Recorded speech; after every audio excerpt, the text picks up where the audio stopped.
How to turn on calls on a Snapchat app. Hi everyone, welcome to the channel. This is Rose, and without further ado, let's dive right into the video. Launch a Snapchat and make sure that you have updated and log into your account. Now tap chat icon at bottom left to access chat section.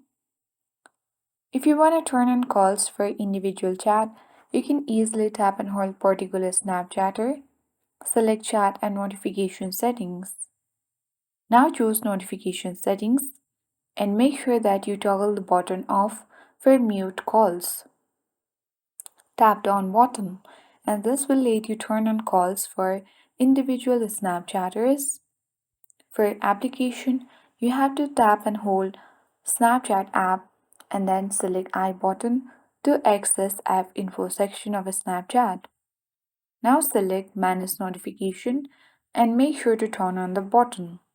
Come back and tap permissions and make sure that you allow all the app's permissions, including contacts, microphone, and all. Once you have done that, you will successfully turn on calls on a Snapchat. I hope this guide was helpful. If it was, then do like, share, comment, and don't forget to subscribe. Thank you for watching.